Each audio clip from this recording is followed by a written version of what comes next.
buenas noches, le damos la más cordial bienvenida a su programa Médico Avances en Salud. Como siempre, es una verdadera bendición poder compartir con ustedes cada día, desde hace casi 10 años, de manera ininterrumpida, gracias a la voluntad de Dios, porque todo Él lo hace en su momento oportuno, agradable y perfecto.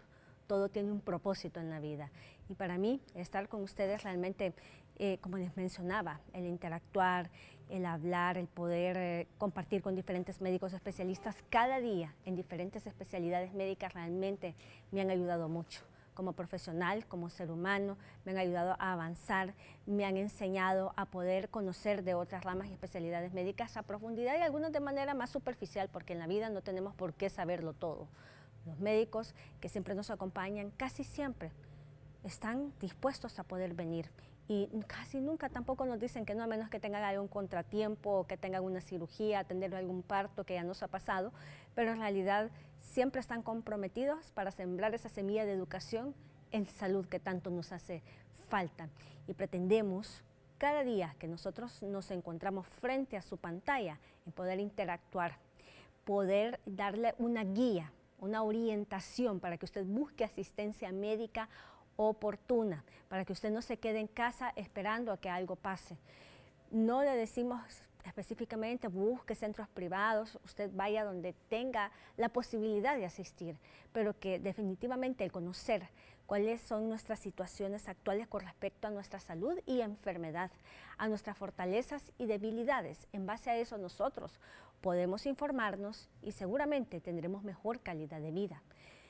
Cada día que pasa, basta su propio afán. Nada es fácil en la vida. Todo, como les decía, tiene su propósito y nada es casualidad. Muchas veces nos enfermamos debido a causas emocionales, físicas, de estilo de vida, pero todo esto tiene un tratamiento y una respuesta. Le informamos que a través de Avances en Salud estaremos compartiendo con ustedes a lo largo de cada semana, de 9 a 10 de la noche, a través de la señal satelital de Televisión Educativa Nacional, Canal 10. Los martes, recuerde que es un espacio dedicado al cuidado de sus ojos con el doctor Erwin Ochoa. Los demás días estoy con ustedes explicándoles y guiándoles en este mundo de la salud. En esta semana tendremos invitados, médicos muy especiales e importantes que nos han sugerido temas y que también muchos televidentes cuando nos escriben y nos dicen, doctora, queremos que ustedes hablen de un tema en particular, lo colocamos en agenda y los resultados sin duda algunos ustedes lo ven frente a su pantalla. Estaremos hablando de temas de ginecología y obstetricia relacionados con el embarazo y por supuesto otros temas que usted nos ha solicitado, así como temas neurológicos y neuroquirúrgicos que son de mucha importancia hoy en día y no solamente en esta especialidad, sino que tratamos de incorporar todo a la vez. La semana pasada estuvimos también compartiendo con ustedes la Semana de la Diabetes. Estuvimos con excelentes especialistas hablando acerca del pie diabético, cómo está la situación de esta enfermedad en Honduras, cómo se utiliza un glucómetro convencional, hablamos acerca de la bomba de insulina, tantas cosas que realmente el paciente diabético lo valora, lo aprecia y sobre todo lo pone en práctica. Eso es lo que pretendemos en Avances en Salud, así que usted no se puede perder el tema del día de hoy. Hablaremos acerca de la disfunción sexual masculina, todo lo que engloba todas las probables causas, factores de riesgo, tratamientos actuales de la mano de un experto médico urólogo, un gran médico, por cierto, que labora en nuestro país, el doctor Carlos Fajardo, que es médico urólogo, labora en el Instituto Hondureño de Seguridad Social y en el Honduras Medical Center. Así que ya hacía falta poder conversar con él acerca de este tema. Después de la pausa comercial estaremos con él compartiendo sus preguntas a través del 9230.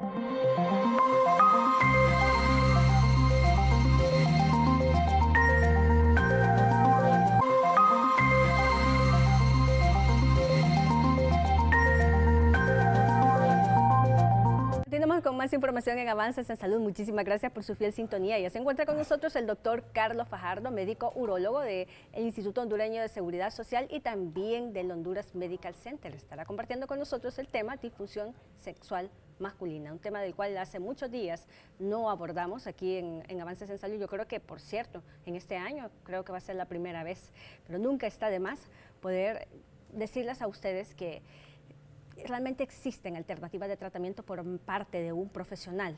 Me ha asustado mucho que varios pacientes no saben que esto debe de ser tratado por pena y a falta de conocimiento. No todos tenemos por qué saberlo, como les decía al inicio del programa, pero sin duda alguna usted aprenderá en esta hora y le dará una guía para poder buscar asistencia. Doctor, bienvenido, gracias por estar nuevamente en Avances en Salud.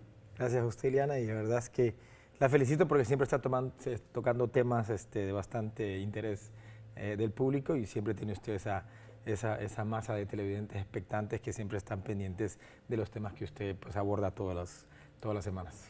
Muchísimas gracias, doctor. Cuéntenos un poco acerca de su experiencia como experto, como médico urólogo, que el urólogo es el que trata todos estos problemas de disfunción sexual masculina para que los televidentes lo afiancen.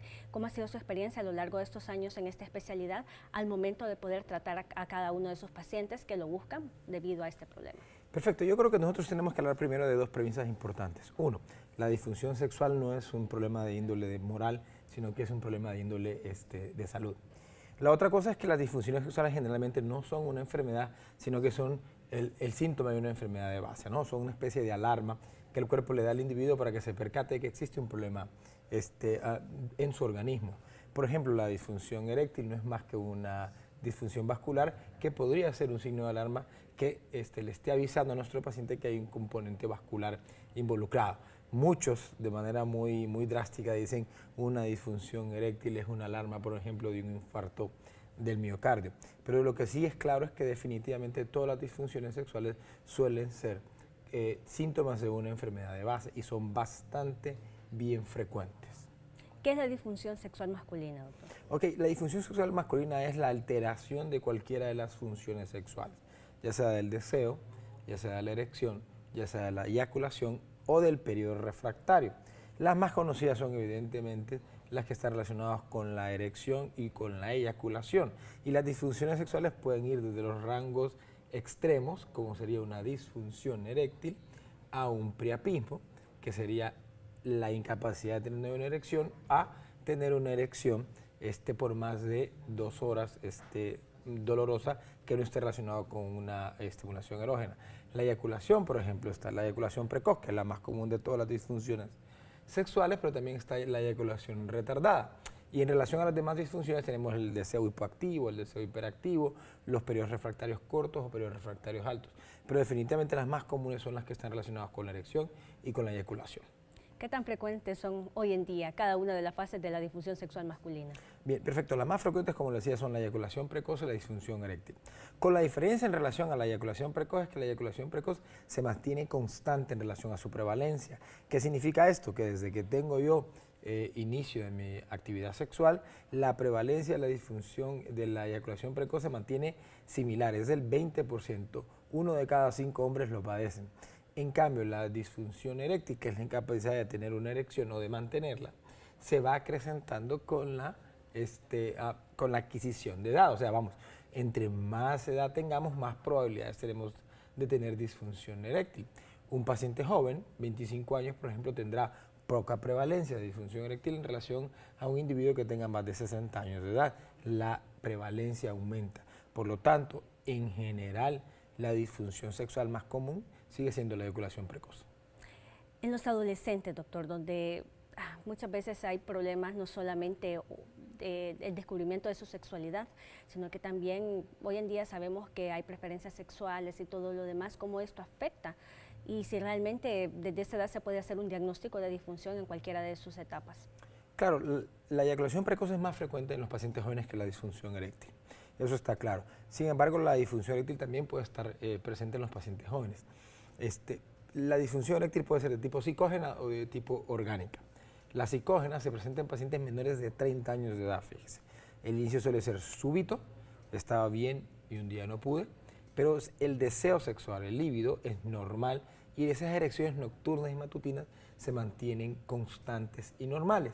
Las orgánicas son en pacientes mayores de edad, mayores de 35, 40 años de edad, hay enfermedades concomitantes, el inicio suele ser paulatino, van perdiendo la erección en el transcurrir de un tiempo, o la firmeza de la erección la van perdiendo en el transcurrir de algún tiempo, y el deseo sexual y las erecciones nocturnas y matutinas suelen estar disminuidos o ausentes. ¿Cuánto tiempo se requiere poder que el paciente presente estas características que usted nos está mencionando para decir que realmente él tiene un problema de disfunción sexual? Bueno, un problema de disfunción sexual se percibe casi de manera inmediata. O sea, yo puedo tener una disfunción eréctil hoy y no tenerla mañana. Por lo tanto, puede ser una disfunción eréctil transitoria o electiva, como muchos llaman. Y eso generalmente no le genera un problema al paciente. Pero una disfunción sexual que se perpetúe es algo que el paciente debería preocuparse y acudir a su médico. Insisto, la disfunción sexual más común es la eyaculación precoz. El problema de la eyaculación precoz es que genera cierto grado de pena. La eyaculación precoz se define por 3 factores importantes: el tiempo, menor de 1 minuto, la incapacidad de controlar el reflejo eyaculatorio y el efecto que le genera al paciente, que suele ser deleterio para su estado de ánimo y para su pareja. Entonces, la eyaculación precoz suele ser menos consultada porque el paciente de alguna manera se siente un poco más apenado y entra en un estado como de negación. La disfunción eréctil realmente es un poquito más común detectarla en los consultorios privados o públicos, porque el paciente ahora, con todo este tipo de medicamentos que han aparecido desde hace ya más o menos unos 20 años, el paciente se da cuenta que existe un tratamiento que puede ser fácil y que genera un porcentaje de éxito bastante elevado, y tienden a consultar más para ese tipo de disfunción sexual, que es la disfunción eréctil. La depresión, el estrés, la ansiedad cada día juegan un papel muy importante en la salud, no solamente mental de todos los hondureños, sino que a nivel mundial. Usted nos hablaba que las causas psicógenas son muy importantes. Sin embargo, también en los pacientes adultos que están pasando por estas situaciones podría afectar. Claro, mire, la sociedad per se nos está llevando a una situación en la cual el estrés genera un impacto importante en el estado de salud de las personas. Y existe un concepto que manejamos los médicos, que es el concepto psicosomático, ¿no? O sea, que somatizamos un problema psicológico, o sea, expresamos clínicamente y de manera verificable una enfermedad que tiene un componente estrictamente emocional. La disfunción eréctil y la eyaculación precoz son definitivamente 2 de esos padecimientos que están muy relacionados con el estrés, la depresión y la ansiedad. Por ejemplo, la eyaculación precoz, uno de los grandes detonantes suele ser la ansiedad. Por eso es que el tratamiento de la eyaculación precoz suele ser tratamientos de tipo ansiolíticos, como los inhibidores de la recaptación de la serotonina, porque existe un componente biológico también involucrado, asociado con la serotonina, que ya podríamos hablar más adelante de esa parte. Pero definitivamente el estrés, la ansiedad y la depresión tienen un impacto importante en la aparición tanto de la eyaculación precoz como la disfunción eréctil, que son las 2 disfunciones sexuales más comunes que tenemos. Doctor, háblenos un poco acerca de algunas enfermedades asociadas, como por ejemplo la diabetes. La semana pasada, de hecho, tuvimos una semana hablando solo con respecto al tema, pero sin duda alguna, muchos pacientes diabéticos visitan al médico urólogo para que los guíe, que los oriente, porque no quieren automedicarse con toda esta serie de tratamientos que usted nos mencionaba que existen en la farmacia, sino que lo quieren hacer desde el punto de vista de un profesional. Háblenos de esto. Perfecto. Mire, la diabetes es una bomba molotov para la disfunción eréctil. La disfunción eréctil de tipo orgánica puede estar relacionada con 3 tipos de causas: las causas vasculares, las causas neurológicas y las causas hormonales. La diabetes mellitus provoca vasculopatías o alteraciones del llenado o de la irrigación de los órganos, y produce también neuropatías periféricas. Entonces, la vasculopatía, que es la insuficiencia arterial, o la capacidad que tiene de irrigar los órganos, provoca disfunción eréctil, y la neuropatía periférica, la incapacidad de transmitir los impulsos nerviosos que son enviados desde el cerebro, que pasan por la columna vertebral y luego enviados a los diferentes órganos, también se ve afectada. Por lo tanto, un paciente con diabetes mellitus tiene 75% de probabilidades de tener disfunción eréctil.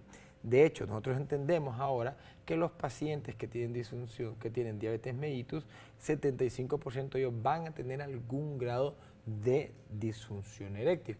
Por eso es que los pacientes diabéticos nos visitan mucho en nuestras consultas, porque padecen mucho de ese tipo de disfunciones sexuales. Aún siendo un paciente que está controlado. Aún siendo un paciente controlado. Hay que entender que la diabetes mellitus es una enfermedad crónica y es una enfermedad que no tiene cura. Entonces, en algún momento, alguna alteración de las concentraciones séricas de la glucosa puede llegar a provocar algún problema. Evidentemente, los pacientes que tienen su glucosa, su azúcar más controlada, tendrán menos impacto que aquellos que no la tengan. Aquellos que tienen un descontrol en su estado metabólico, en las concentraciones, en este caso, del azúcar en la sangre, pues evidentemente estarán más expuestos a enfermedades de todo tipo, neuropáticas, vasculopáticas, y eso va a generar más disfunción sexual en estos pacientes. ¿Puede un paciente diabético tener disfunción eréctil y también eyaculación precoz a la vez? Correcto. Mire, se da un fenómeno importante en los pacientes con disfunción eréctil.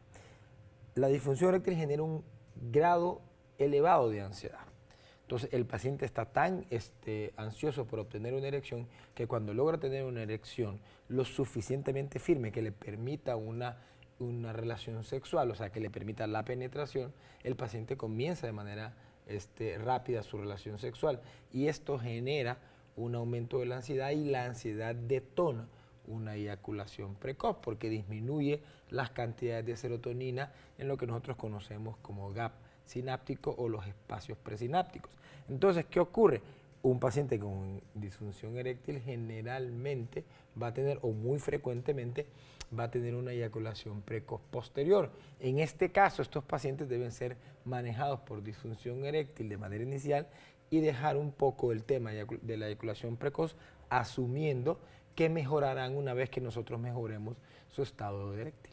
¿Podría ser reversible ambas situaciones en un paciente diabético? Claro, nosotros tenemos que hacer un diagnóstico en contexto general, ¿no? ¿Qué es lo que provocó la disfunción sexual?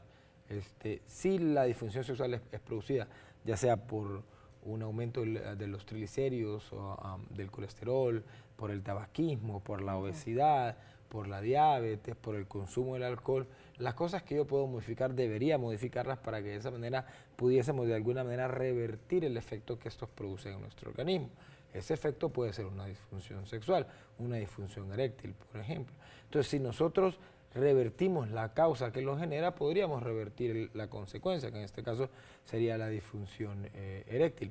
Con la eyaculación precoz existe un componente neurobiológico implicado, que es la disminución de las concentraciones de la serotonina. Como no tenemos todavía una idea clara de qué es lo que produce esto, entonces todavía no podemos decir que podemos revertir la eyaculación precoz, sino más bien hablar de que podemos mejorar el tiempo del paciente y también el control que tenga sobre la eyaculación. ¿Cómo la grasa y el aumento de peso que usted nos había mencionado anteriormente influye con respecto a estas situaciones que usted nos está comentando? Porque usualmente si tiene una mala alimentación, a veces por exceso, algunos pacientes por déficit también, doctor, la mala nutrición por déficit también podría provocar una eyaculación precoz. Sí, bueno, con la grasa y la eyaculación precoz no tienen una relación directa hasta este momento, ¿de acuerdo? No hay estudios que los relacionen. Con la disfunción eréctil sí. En la grasa, en los adipocitos, existe una enzima que se llama convertasa. Esta enzima convierte la testosterona en estradiol. Por eso es que vamos a ver que los gorditos de repente tienen aumento de los senos, tienen una especie de feminización de su cuerpo, y las mujeres empiezan a volverse hirsutas porque transforman el estrógeno en andrógenos. Entonces, claro, en los masculinos obesos disminuye las cantidades de testosterona, esto disminuye la libido y a la vez puede llegar a producir disfunción eréctil. Y ni hablar de otras consecuencias relacionadas con el aumento del colesterol, del triglicérido, de la hipertensión y la diabetes asociada con la obesidad. De hecho, actualmente sabemos nosotros que entre más grande es el diámetro abdominal, más probabilidades tenemos nosotros de tener una disfunción sexual. ¿Cuáles son los fármacos relacionados hoy en día con una disfunción sexual masculina? Ok, todos los fármacos que están relacionados con los problemas psiquiátricos como la depresión, tienen que ser manejados con cierto cuidado porque pueden llegar a ocasionar disfunción eréctil. Algunos antihipertensivos también pueden llegar a provocar disfunción eréctil. Algunos medicamentos que se utilizan para los problemas gástricos pueden llegar a producir disfunción eréctil. Todos los médicos que van a recetar un medicamento deben de darle cierto grado de advertencia a los pacientes de cuáles pueden llegar a ocasionar disfunción eréctil. Evidentemente, hay medicamentos que ocasionan disfunciones eréctiles, pero que son necesarios. Por ejemplo, los medicamentos oncológicos.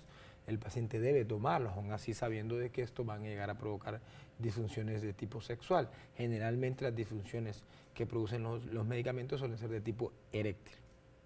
Doctor, y eso, el abuso de los medicamentos, de los fármacos y diferentes combinaciones que se realizan hoy en día, algunos pacientes lo relacionan con eso, pero ustedes ya han escuchado al doctor Fajardo, que realmente son varios factores de riesgo asociados y muchos pacientes los reúnen todos. Doctor, los niveles del colesterol, triglicéridos, el aumento de peso, el tabaco, consumen alcohol, entonces son varios criterios a la vez y ese paciente, no, si es que yo no consumo alcohol, pero tiene todos los demás factores de riesgo, así como también el hecho solamente de que sea diabético. ¿El paciente hipertenso también, doctor, tiene un riesgo a tener un problema de estos? Correcto. De hecho, nosotros entendemos que las causas orgánicas más comunes suelen ser la diabetes, la hipertensión, la hiperlipidemia, el tabaquismo y la obesidad. Esas son las causas más comunes de disfunción eréctil de tipo orgánica. ¿Qué pasa? Tenemos un paciente con sobrepeso, hipertenso, que no controla sus niveles de lípidos, que no controla sus niveles de glucosa. Ese paciente es una bomba molotov esperando por una disfunción de tipo sexual, específicamente eréctil. Los pacientes que tienen todos estos síndromes, que se conoce como síndrome X, estos pacientes tienen altas probabilidades de padecer de disfunción eréctil. Muchos pacientes, doctor, y usted no me va a dejar mentir, que es el experto en esta área, pero varios pacientes han recibido tratamientos y muy bien, la evolución de ellos, pero vuelven a recidivar o a reincidir con la situación y dicen, bueno, ¿qué pasó? El tratamiento no me funcionó, a lo mejor ese no era para mí, pero algunos regresan a los factores de riesgo, otros no. ¿De qué depende de las recidivas en el caso de la disfunción sexual, ya sea por lo que usted nos mencionaba de la eyaculación precoz o disfunción eréctil? Bien, con la eyaculación precoz, que está relacionado más con un componente psicógeno y un componente neurobiológico, tendrá que ver si los componentes psicógenos vuelven a aparecer. Si el estrés, la ansiedad vuelven a ser parte del diario vivir de nuestros pacientes, pues evidentemente la eyaculación precoz va a volver a aparecer. Si el paciente lo que tiene es una eyaculación precoz de tipo primario, o sea que toda la vida lo tuvo, el paciente debe ser manejado con medicamentos. Si deja de tomar los medicamentos, pues la eyaculación precoz volverá a aparecer. Si es secundaria, o sea que el paciente que empezó su vida sexual siendo normal y que posteriormente desarrolló una eyaculación precoz, puede manejarse con algunos ejercicios que se llaman ejercicios de Master y Johnson, y estos pacientes pueden mejorar ostensiblemente y revertir única y exclusivamente si los factores psicógenos asociados vuelven a aparecer o si los niveles de la serotonina vuelven a aparecer. Sin embargo, la eyaculación precoz bien manejada tiene un porcentaje de recidiva relativamente alto. Aún así, la eyaculación precoz es de esas enfermedades que todavía falta mucho por aprender. Al respecto, únicamente tenemos un medicamento aprobado por una de estas famosas asociaciones de drogas, que es la Asociación Europea, que ha aceptado que la dapoxetina sea utilizada como un medicamento para la eyaculación precoz. La FDA, que es la americana, todavía no lo ha aceptado. O sea, todavía no tenemos un medicamento que sea aceptado globalmente como manejo para la eyaculación precoz. Con lo de la disfunción eréctil, pues evidentemente sí. Si nosotros descuidamos la hipertensión, la diabetes, si descuidamos el colesterol, los triglicéridos, si volvemos a fumar, si volvemos al sedentarismo, si volvemos a engordar, entonces estos pacientes van a recidivar definitivamente con la disfunción eréctil. Todos los pacientes de tercera edad o pacientes que van entrando a edades mayores, ¿presentan en algún momento disfunción eréctil o eyaculación precoz o no necesariamente? ¿Qué tal si nos contesta después de esta pausa comercial? Ya regresamos.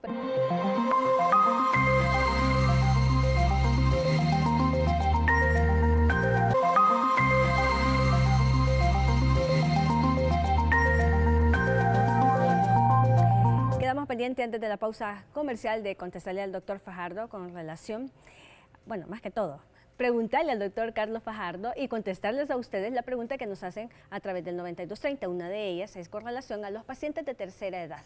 Si todos van a tener en algún momento de la vida un problema de disfunción eréctil o eyaculación precoz, o esto depende de los factores de riesgo que él nos había mencionado anteriormente. La eyaculación precoz definitivamente no necesariamente va a aparecer con la edad. Lo que sí va a aparecer con la edad, y es algo que no le va a gustar a todo el público, es la disfunción eréctil. La respuesta en relación a si todos los hombres vamos a tener disfunción eréctil en algún momento de nuestra vida es simplemente sí, por varios componentes, ¿no? Los factores que van afectando con la edad, las enfermedades concomitantes que aparecen con la edad, pero también existe un concepto fisiológico que se conoce como hipogonadismo de inicio tardío, conocido mejor en el ámbito popular como la andropausia, que es la declinación progresiva de la testosterona. Por lo tanto, por mucho que haga ejercicio un individuo, después de cierta edad empieza a tener un poco de abdomen, empieza a volverse a los músculos menos resistentes, menos fuertes, a perder masa muscular. Y esto se debe a la disminución de las concentraciones de testosterona en la sangre de nuestros pacientes.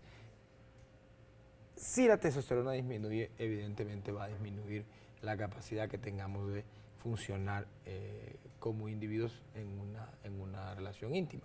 Entonces la disfunción eréctil sí va a aparecer si vivimos lo suficientemente. El uso de antidepresivos, todos los fármacos o algunos que regulan el ciclo del sueño, o todos esos que ustedes nos habían mencionado también, doctor, que se está indicado para la depresión o trastornos de ansiedad generalizados, y que el paciente muchas veces refiere que le provoca problemas de disfunción eréctil. ¿Es cierto esto? Claro, los antidepresivos son medicamentos que pueden llegar a provocar disfunciones eréctiles. Es bien común que lleguen con nosotros pacientes que están siendo manejados por depresión y que tengan cierto grado de disfunción eréctil sobreagregada. En este caso, lo que tenemos que hacer nosotros es llegar a un acuerdo con el psiquiatra para que utilicen medicamentos que no generen tanta disfunción eréctil, o llegar a un acuerdo con el paciente si el medicamento que le está provocando el bienestar es este medicamento que genera disfunción eréctil, pues entonces el paciente deberá aprender a vivir con la enfermedad o con el padecimiento, porque acuérdense que no todos los pacientes depresivos responden de manera similar a todos los medicamentos. Normalmente lo que hacemos nosotros es tratar de dar una atención multidisciplinaria para que nosotros nos podamos poner de acuerdo con los psiquiatras, con los internistas, con los endocrinólogos, para que los medicamentos que sean utilizados en los pacientes sean medicamentos que no tengan un impacto importante en la función eréctil de nuestros pacientes. Doctor, para establecer el diagnóstico, ¿es eminentemente clínico o podrían existir algunos estudios complementarios donde los pacientes a veces consultan con respecto a eso? Perfecto. La eyaculación precoz es una incapacidad de controlar el reflejo eyaculatorio, con una eyaculación que dure menos de un minuto en el 90% de los pacientes, y que esto genere un efecto deleterio. Por lo tanto, si el paciente llega con nosotros con esas tres características, pues ya tiene una eyaculación precoz, el diagnóstico está hecho. Una disfunción eréctil es una incapacidad de tener una erección o de mantener una erección con una firmeza adecuada que le permita una relación sexual satisfactoria. Por lo tanto, si el paciente llega con estas características, pues el diagnóstico está hecho. El diagnóstico de las disfunciones sexuales es estrictamente clínico. Ahora, nosotros tenemos que hacer los diferentes exámenes para saber qué es lo que está causando la disfunción sexual. Hay algunos estudios que, por ejemplo, relacionan los problemas tiroideos, la uretritis, la prostatitis con eyaculación precoz. Tenemos que hacer estudios de eso. Sabemos perfectamente bien que los lípidos, ya sea los triglicéridos, el colesterol elevado, que la hipertensión, que la diabetes producen disfunción eréctil. Entonces yo tengo que buscar esas enfermedades en el individuo. Las alteraciones hormonales, como el descenso de la testosterona en sangre o el aumento de la prolactina en sangre, en mi paciente pueden producir disfunción eréctil. Y yo tengo que estudiar. Por lo tanto, es cierto que el diagnóstico es clínico, también es cierto y válido que la búsqueda de la causa es estrictamente laboratorial y a veces radiológica.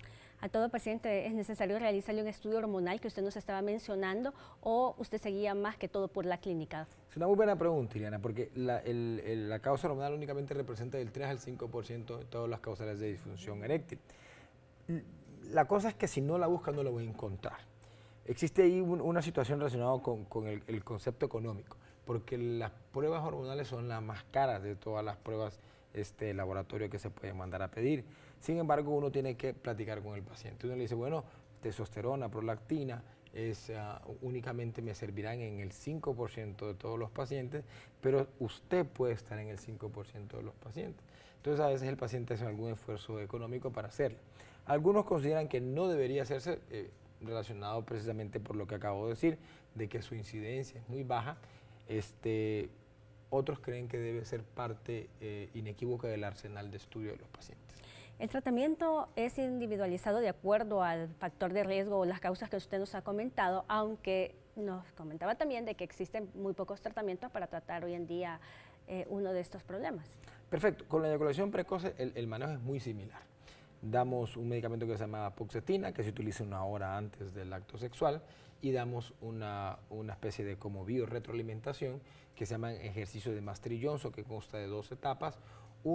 La primera etapa es la etapa de la masturbación, los ejercicios masturbatorios, donde el paciente debe llegar a conocer el periodo inminente de eyaculación, ese momento en el cual el cuerpo le está avisando que va a haber una eyaculación, pero que todavía no ha comenzado. Y la otra es con la fase de sacar y apretar, en donde el paciente deberá retirar el pene de la vagina de su pareja, apretarse el glande por 10 segundos y pensar en otra cosa que lo saque del contexto de la relación sexual. Con respecto a la disfunción eréctil, pues el tratamiento es todavía un poco más conocido y más famoso. Quien no conoce, por ejemplo, el sildenafil, el nombre de la molécula original, el tadalafilo, el nombre de la molécula original, y el vardenafilo y el nombre de la molécula original. Entonces, nosotros podemos darle tratamiento a nuestros pacientes siempre y cuando ellos entiendan cuál es la naturaleza de la enfermedad. Doctora, al hablar acerca de la hipertrofia prostática benigna, la inflamación benigna de la próstata y el cáncer de próstata, ¿podría también estar relacionado con las disfunciones sexuales masculinas? A pesar de que no tenemos una razón directa como una prostatitis, que es un proceso inflamatorio de la próstata, o como una hiperplasia prostática benigna me pueden producir una disfunción eréctil, hay alguna relación, por lo menos de manera indirecta, entre las alteraciones prostáticas y las disfunciones eréctiles, porque se ha demostrado en diferentes estudios que todos los pacientes que tienen alteraciones a nivel de este órgano, la próstata, ya sea un proceso inflamatorio, ya sea un crecimiento prostático benigno o cáncer, pues estos pacientes tienen mayor prevalencia de disfunciones de tipo sexual. Sin embargo, no hemos encontrado el causal directo, por lo tanto consideramos que es una causa de tipo marginal. Tratando la enfermedad puede mejorar un poco la función sexual en estos pacientes. Por eso es importante que los pacientes vayan con su médico y reciban el tratamiento adecuado para la enfermedad o por la patología prostática que presentan, ya sea inflamatoria, un crecimiento prostático benigno o cáncer. En el caso de los pacientes que tienen alteraciones en la anatomía del pene, como por ejemplo la enfermedad de Peyronie, que usted en otras ocasiones no las ha mencionado, que usted nos va a comentar qué tan frecuente es hoy en día o no lo es. La enfermedad de Peyronie es muy frecuente todavía. La enfermedad de Peyronie está relacionada con una curvatura del pene adquirida y que tiene una etiología un poco conocida, pero que asumimos que está relacionada con microtraumatismos y pequeñas hemorragias dentro de 2 vainas del pene, que se llama la túnica albuginia y la túnica vaginalis, y que provoca una retracción, provocando una curvatura. Los pacientes que tienen curvaturas lo suficientemente agudas o suficientemente pronunciadas van a tener disfunción eréctil. Entonces, en estos pacientes lo que se hace es intentar mejorar la placa fibrosa para que el pene vuelva un poco a la normalidad, para mejorar eventualmente las disfunciones eréctiles. Pero la enfermedad de Peyronie actualmente afecta a más o menos entre un 5 al 10% de toda la población masculina. ¿Y todos los pacientes que tienen este problema, esta condición, tienen disfunción eréctil? Los pacientes que tienen curvaturas lo suficientemente pronunciadas, no todos, porque en las primeras etapas, que se conoce como placa blanda, que generalmente el paciente solo presenta dolor y tal vez alguna curvatura mínima, la disfunción eréctil no es tan frecuente. Pero en los pacientes cuando ya existen la fase de la placa dura, donde existen curvaturas que puede ser hasta un 45% y a veces hasta un 90%, esos pacientes sí van a tener problemas del llenado de los cuerpos cavernosos, provocando evidentemente una disfunción eréctil. Están enviando mensajes a través del 9230, doctor, y uno de ellos es relacionado con paciente que pregunta si el consumo de las bebidas energéticas podrían afectar la relación sexual, y hablando de lo que usted nos había mencionado, lo que nos ha estado mencionando en el transcurso del programa, la disfunción sexual masculina. Bien, las bebidas energéticas lo que tienen son grandes cantidades de cafeína que mejoran ostensiblemente la energía de los pacientes. La cafeína no necesariamente está relacionada con disfunción eréctil o con eyaculación precoz. Sin embargo, si yo soy ansioso y tomo cafeína, pues evidentemente los niveles de ansiedad van a subir, porque esto genera aumento del metabolismo y los pacientes pueden llegar a tener un poquito más de prevalencia de eyaculación precoz. En la disfunción eréctil, pues evidentemente no hay una relación entre las bebidas energéticas y disfunción eréctil, con lo que sí hay una relación directa es con el consumo de alcohol y con el tabaquismo. Ahí no hay duda alguna que entre mayor cantidad de alcohol yo ingiera o mayores hábitos de tabaquismo yo tenga, pues mayor es la prevalencia de disfunción eréctil. Otra de las consultas que nos están realizando es con respecto a la eyaculación retrógrada en un paciente diabético y que en algunos de los casos sale sangre en el semen. ¿A qué se podría deber? La eyaculación retrógrada, fíjese usted que es una situación que es bastante común en los pacientes diabéticos porque está relacionado con una neuropatía. La eyaculación es un fenómeno que pareciera ser fácil, pero no lo es. Tiene que haber cierre del cuello vesical, cierre de los esfínteres internos y externos, que se deposite el semen en la uretra prostática y luego que se abran los esfínteres para que salga expulsado como una especie como de efecto de bala. Cuando existe una neuropatía periférica, el cuello vesical no se cierra, se mantiene abierto, y cuando el líquido seminal llega hacia la uretra prostática, se vuelve hacia la vejiga, provocando lo que se conoce como eyaculación retrógrada. O sea, la eyaculación retrógrada lo que significa es que el semen va hacia la vejiga. Por eso es que es bien común en los pacientes con diabetes. Cuando existen hematosospermia, que es la presencia de sangrado en el líquido seminal o en el eyaculado, pues normalmente nos hace pensar casi de manera inmediata en un proceso inflamatorio de la próstata. Entonces, los pacientes que tienen prostatitis van a presentar gran prevalencia de hematosospermia, que es la eyaculación mezclada con sangre. Otro paciente de 32 años nos comenta que ha tenido problemas de disfunción eréctil y él refiere que él no consume bebidas alcohólicas, pero sí consume tabaco eventualmente, y que ha intentado tomar todos los fármacos de venta libre en las farmacias y que mejora un tiempo, pero que vuelve a lo mismo, que él le recomienda. Claro, bueno, lo que tendríamos que hacer es hacer un estudio de qué es lo que está provocando la disfunción eréctil en él. Si es un paciente de 32 años de edad, habría que mandarlo, por ejemplo, con un psiquiatra para que descartara problemas como síndrome de ansiedad, síndromes depresivos, a ver si el estrés le está afectando. Si encontramos una causa orgánica, a pesar de ser un paciente joven, pues entonces habría que tratar la causa orgánica. Yo le recomendaría a este paciente que iniciara con tratamientos de uso continuo, como el tadalafilo de 5 miligramos, para que mejore la erección y que mejore la confianza en su erección, y eso definitivamente lo hará mejorar de manera ostensible. Ahora, el tratamiento continuo implica que yo me voy a tomar el medicamento, tenga o no tenga relaciones sexuales, a diferencia del tratamiento a demanda. El tadalafilo de 5 miligramos es una opción bastante valedera y tiene una eficacia bastante alta en este tipo de pacientes. Yo me tomo 5 miligramos diarios del medicamento y yo voy a tener mejores erecciones cuando tengo una relación sexual. Y esto va a implicar que yo voy a quitar de en medio la ansiedad del tiempo, o sea, que yo no tengo por qué tomarme una pastillita una hora antes de que voy a tener relaciones sexuales y tengo que de alguna manera planificar mis relaciones sexuales. Los pacientes jóvenes, por ejemplo, que no tienen una relación estable y sus relaciones son más esporádicas, pues evidentemente podrán hacerlo. Pero aquellos que tienen relaciones estables, el ser espontáneo es muy importante. Entonces, tomar estos medicamentos, este tratamiento de índole continuo, suele mejorar de manera importante la función eréctil, porque mejora la capacidad y la confianza que tiene el individuo en su erección. Otro paciente de 36 años nos comenta que tiene uretritis a repetición y que esto le está provocando problemas de disfunción eréctil. Quiere saber a qué se debe y aún así, tomando el tratamiento, dice que mejora y vuelve a lo mismo. Después de la pausa comercial, el doctor Fajardo dará respuesta a su interrogante.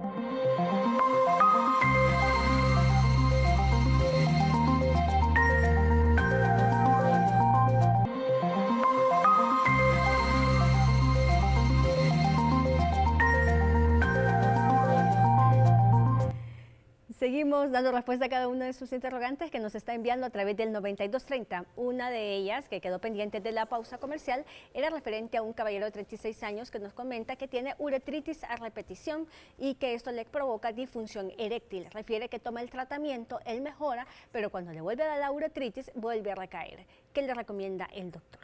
Bueno, primero hacer un diagnóstico adecuado, porque no existen uretritis a repetición. Seguramente habría que buscar la causa del por qué él está teniendo ese tipo de sintomatología, porque la uretritis es una descarga de secreción a través de la uretra que puede ser gonocócica o no gonocócica. O sea, básicamente la uretritis suele ser de enfermedad de transmisión sexual. Puede ser que lo que él tenga sea una prostatitis, que es más parecido a la sintomatología o al concepto que creo que él intenta dar. Si es una prostatitis, ya había mencionado que la relación con eyaculación precoz y disfunción eréctil es bastante bien marginal. Entonces lo que tendríamos que hacer sería hacer el diagnóstico correcto en él y mientras hacemos el diagnóstico correcto, dar un tratamiento para la disfunción eréctil. Por la edad que él tiene, yo le recomendaría también tadalafilo de 5 miligramos, que lo tomara de manera continua todos los días, por ejemplo después del almuerzo, por 3 meses consecutivos, para que él mejore su erección, mejore su confianza en la erección y así va a lograr superar este problema de la disfunción eréctil mientras él asiste a un médico, le hace un diagnóstico más preciso de la enfermedad que él tiene de base. Otro televidente nos comenta que tiene una enfermedad de transmisión sexual, que esto le provoca mucho dolor y que le impide tener relaciones sexuales aún con protección. Él quiere saber si corrigiendo esta enfermedad probablemente él tenga mejoría de su cuadro clínico con respecto a sus relaciones sexuales. Sí, seguramente a la disfunción eréctil. Sí. Tendría que volver a insistir yo que habría que hacer un diagnóstico concreto en este paciente para que tenga una enfermedad de transmisión sexual. Las enfermedades de transmisión sexuales pues evidentemente suelen tener un límite, con excepción, por ejemplo, del virus del papiloma humano, el herpes, todas las enfermedades virales incluyendo el HIV, pero de ahí casi todas tienen que tener un límite, no permanecen para siempre. Por lo tanto, habría que hacer un diagnóstico bastante más específico de lo que está pasando con él y otra vez lo mismo, mientras hacemos un diagnóstico, iniciar un tratamiento para mejorar la disfunción sexual que el paciente padezca. Otro caballero de 46 años nos comenta que él presenta desde hace varios meses atrás un problema relacionado con dolor cuando va a expulsar el semen y refiere que es muy poca cantidad la que expulsa, quiere saber a qué se debe. Bien, el dolor durante la eyaculación es un signo o un síntoma casi patognomónico, o sea, bastante bien orientado a una enfermedad específica que es el proceso inflamatorio de la próstata. Sin embargo, la próstata se inflama no porque es una enfermedad de transmisión sexual, a veces la gente confunde eso. La causa más común de prostatitis o de proceso inflamatorio de la próstata es cuando la orina pasa por en medio de la próstata y se mete en los conductos eyaculadores y refluye hacia la próstata, se llama reflujo uretroprostático, esa es la causa más común de prostatitis. Y uno de los síntomas que nos hace pensar en esta enfermedad es precisamente el ardor o el dolor a la eyaculación. Entonces, ¿qué hacemos? Damos un tratamiento, probablemente con un antibiótico, probablemente con un analgésico antiinflamatorio y con un medicamento de origen natural, que es la raíz de una planta que se llama sopalmeto o Serenoa repens, por más o menos un mes, para que el paciente mejore el componente inflamatorio de la próstata, mejore los síntomas y en este caso seguramente mejorará la disfunción sexual que el paciente presenta como resultado de esta enfermedad. Ya que nos está hablando del sopalmeto, doctor, que en realidad muchas personas tal vez lo han visto, lo conocen, lo toman, pero ¿este sustituye el tratamiento que usted nos había comentado o es un complemento por poco periodo de tiempo? Exactamente, el sopalmeto, que es una fitoterapia, porque es la raíz de una planta, es un complemento en todo sentido. El sopalmeto en urología se utiliza para los procesos inflamatorios e inclusive para los crecimientos prostáticos. Pero si yo doy únicamente sopalmeto, seguramente el paciente no va a sentir una mejoría importante. Entonces yo tengo que agregar el tratamiento adecuado. Si es una prostatitis, por ejemplo, que es un proceso inflamatorio de la próstata, yo tengo que dar un antibiótico por ciertos días y un analgésico antiinflamatorio. Si es un crecimiento prostático, tengo que dar un alfa bloqueador, ya sea una tamsulosina, una alfusosina, que son los más comunes, más el sopalmeto. El sopalmeto es más que todo un ayudante de un tratamiento específico de la enfermedad. Le consultan si la fimosis podría ser un factor de riesgo o que está relacionado con la disfunción eréctil. o Mire, eyaculación. la fimosis evidentemente puede llegar a ocasionar problemas durante la intimidad, no necesariamente disfunciones de tipo sexual. Sin embargo, suele ser tan dolorosa las erecciones en los pacientes con fimosis severas o tan problemática la relación sexual que el paciente puede llegar a generar cierto grado de aversión a la relación sexual. Un paciente con una fimosis debe ser operado. La verdadera alarma en estos pacientes o el verdadero peligro es lo que se conoce como parafimosis, cuando la piel se retrae y no puede volver a su situación normal y provoca una especie de estrangulamiento del glande y puede llegar a provocar necrosis, que hasta se pueden perder ciertas áreas del pene. Le consulta si la castración química debido al cáncer de próstata, un paciente que tiene un problema de disfunción sexual masculina podría tener reversión o el paciente podría mejorar luego de acabar su tratamiento. Correcto. Con bloqueos androgénicos totales en los pacientes con cáncer de próstata hay dos tipos de manera de manejarlo. Uno que se llama bloqueo androgénico total permanente y otro que se llama bloqueo androgénico intermitente. En los pacientes que tienen intermitencia, o sea, periodos en los cuales se da y periodos en los cuales se quita, evidentemente hay criterios para hacer esto. En los pacientes en los cuales se retiran los medicamentos, la testosterona vuelve a elevarse, el deseo sexual vuelve a aparecer y la disfunción sexual mejora de manera ostensible. Con esa respuesta nos vamos nuevamente y enseguida volvemos para cerrar Avances en Salud. No nos cambie.